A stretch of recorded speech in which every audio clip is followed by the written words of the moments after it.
Travel isn't just about destinations, it's about the people you meet, the cultures you immerse yourself in, the stories you carry home.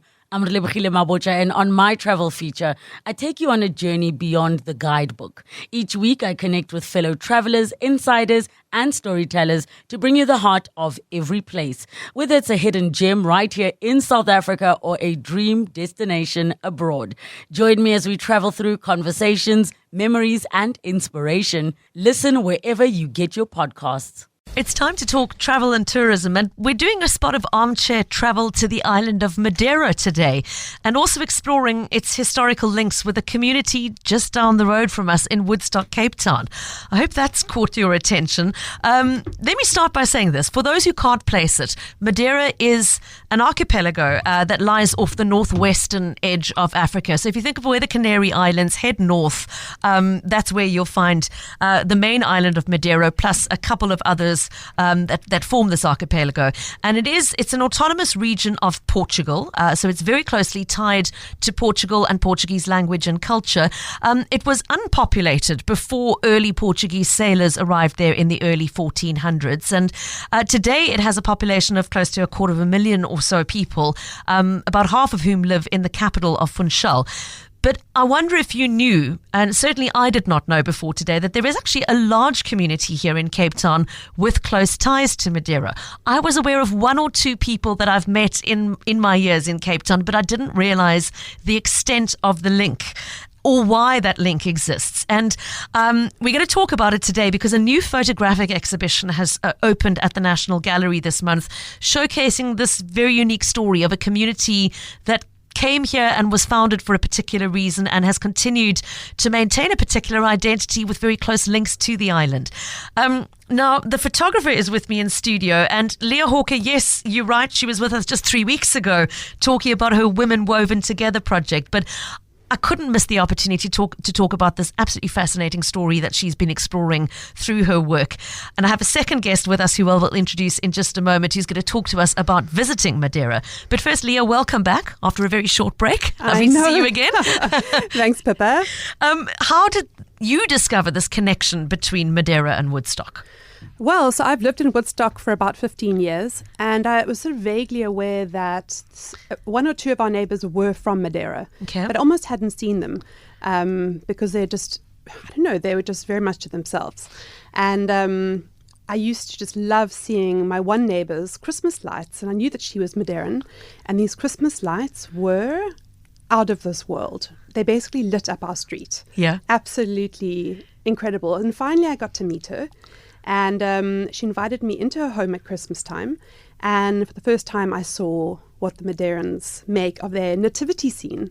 And that was the beginning of the project. I just fell in love with so much about who these people were. And that was really the sort of departure point for this 15-month-long project. Okay, so step aside Boertesig and your Christmas lights. What is going on here is on a different kind of level. You have not seen anything. Okay, now it's so you obviously, I mean, through a neighbour and through the Christmas lights, you discovered this story and discovered the existence of a community with a very distinct identity. Leah, would you like to explain to us what you've learned about how we come to have a significant Madeiran population in Cape Town? Yeah, well, it was pretty much over between 1900 and 1980, roughly, that many Madeirans actually moved, out of Madeira just because of the sort of quite impoverished situation in terms of, sort of education and healthcare and how much they could grow and the economy and so on, and they just need to find a better life. And that is what many of them did. So you'll have, families often a bit separated where the man would, so I'm going to talk about South Africa. Many came to Cape Town, and I imagine in my mind that the first person chose Woodstock, and then everyone just went to the same place because the community wanted to be back together. Right. And so they came to Woodstock. Most of them were fishermen, naturally, other industries, carpentry, for example. And slowly but surely brought their families here, and it seemed that almost all of them congregated in the Woodstock area to the point where it was called Little Madeira. And that's the project name that I'd worked on. So for those who are going to want to go and see the exhibition after this interview, you're searching for an exhibition called Little Madeira, which Leah has put together, and we'll talk more about that at the end.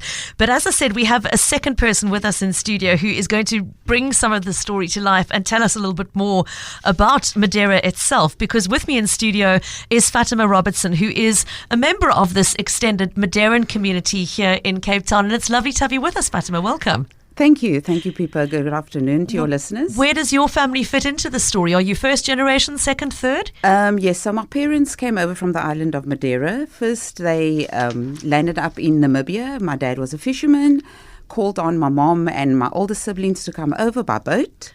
Sure. And then from there, we moved down in the same year that I was born, down to Cape Town. Bought a house in Woodstock, and there we stayed with, like Leah said, everybody else. And word went out. Sent messages to their friends. It's a lovely little place. Come and stay. And everybody just brought. Some people even brought other people's children with them just to get established, maybe in the schools or so on. And then the parents just followed on, or the other kids followed on. And yeah, that was that's how it started, with us being in Woodstock, living in Woodstock amongst these other Portuguese families.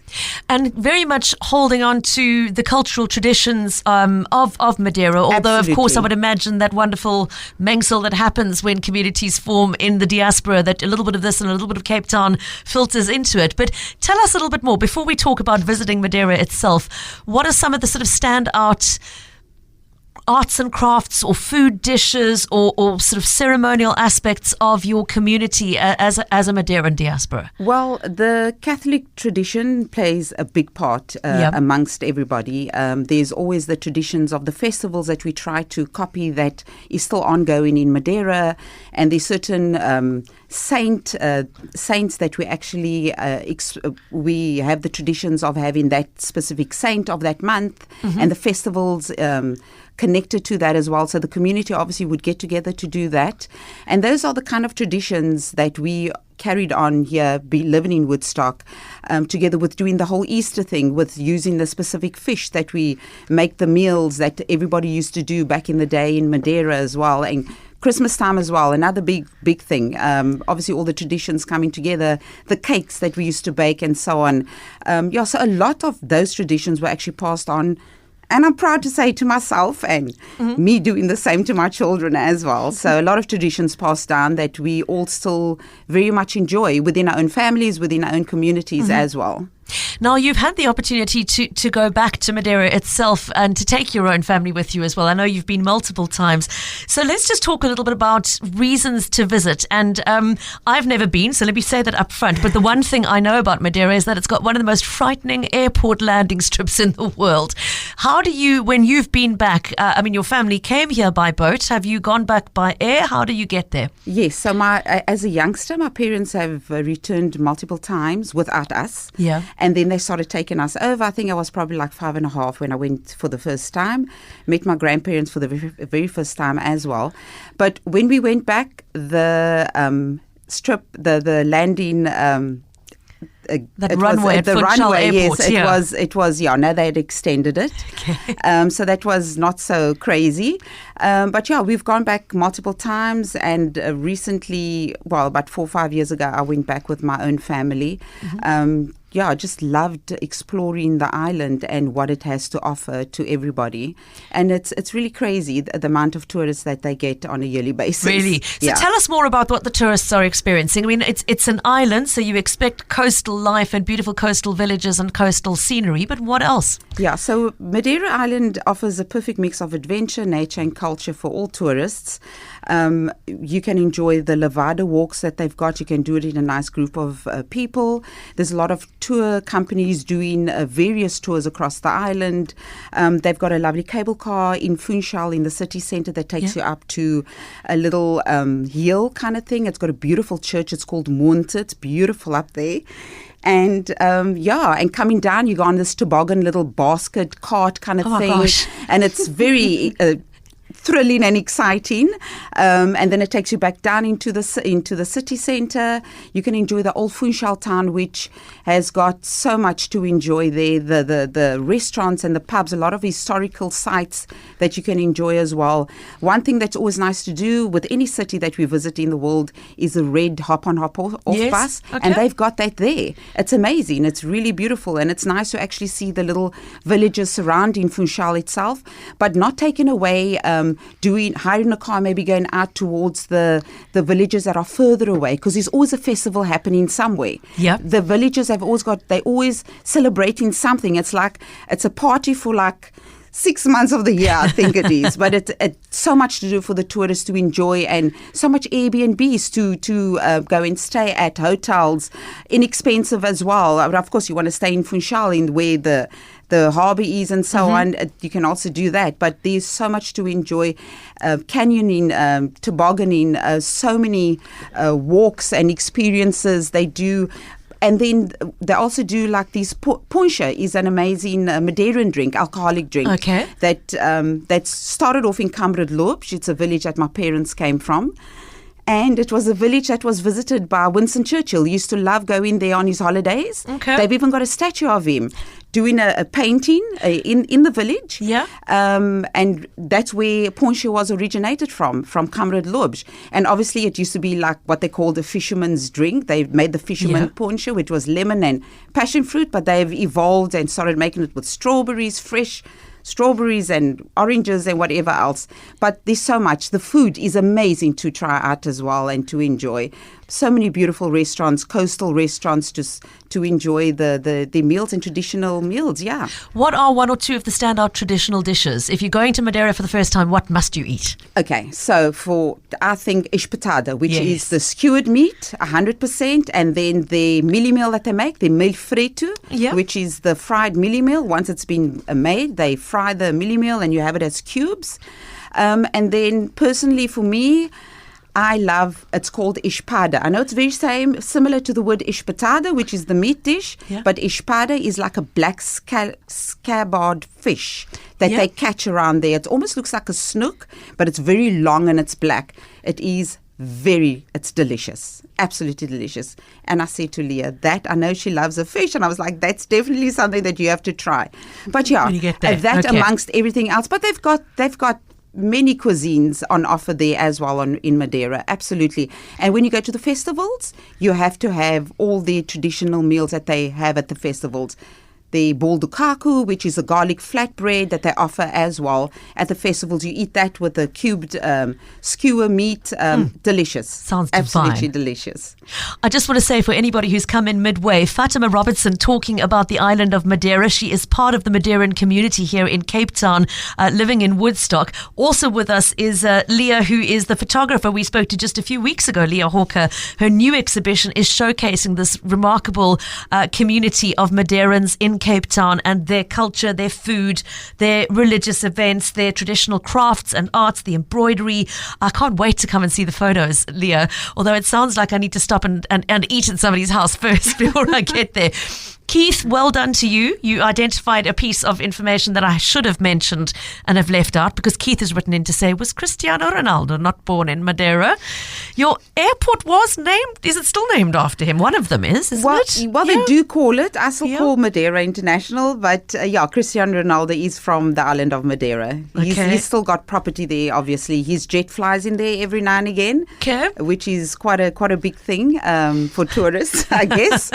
But definitely Cristiano Ronaldo is from there. Okay, yeah. Brownie points to you today, Keith. Don't forget to try, of course, the Madeira fortified wine that is so famous around the world. And in terms of the temperature, I mean, I would imagine, my picture in my head is that it's going to be warm and very pleasant to walk around, and that the water is going to be warm. Am I right in saying that? Absolutely. Okay. Phew.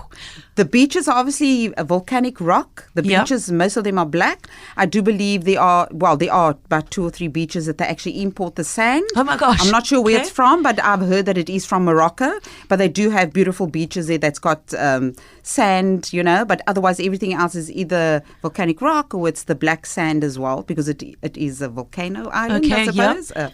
But yeah, no, beautiful beaches, warm waters, really, really, and the most cutest little restaurants, like right on the beaches. Like, just imagine plastic chairs, plastic table with the most delicious meals in the sand, and drinks in the sand. That's what you get. It sounds absolutely divine. Thank you so much for helping to whet our appetite. One last food question before we say goodbye. Fatima, one of our listeners wanting to know, do you make Madeira cake? Like the plain vanilla Madeira cake? That's probably, if you go to the shops, you do see like a plain Madeira cake. Yeah, if you go in Cape Town. But traditionally, there's a bol de maule, which is a honey cake they traditionally make in Madeira. It's almost like a flattish kind of cake. And it's not, you don't cut it, you actually need to break it off because there's like these pieces of almonds and stuff in it. Yeah, traditionally made in Madeira, bol de maule. Sounds absolutely divine. Thank you so much for whetting our appetite, literally. Leah, the final thing to say is your gorgeous images depicting so much of this, the food, the culture, the crafts, the people that we've been talking about. How do our listeners come to explore that exhibition? So it's actually by appointment. Okay. Because it's in the Zico National Gallery Annex building, which is next door to the National Gallery. There's quite a big parking lot, and it sort of, you enter it from the parking lot. Yeah. And you would contact, you can actually just phone Rory Emmett, who manages the space. His number is 021 481 3987. And set up a time to visit. However, I'm going to be doing a walkabout this Sunday, starting at 10 a.m. I'll be sending out some information about that on social media. Okay. Because a lot of people have requested to actually hear more about the images and about the interactive installations in the space. Okay, so if somebody would like to come and join that walkabout on Sunday, where they're looking for you on social media? They're going to look under Leah Hawker _documentary, and that's LEAHHAWKER _documentary.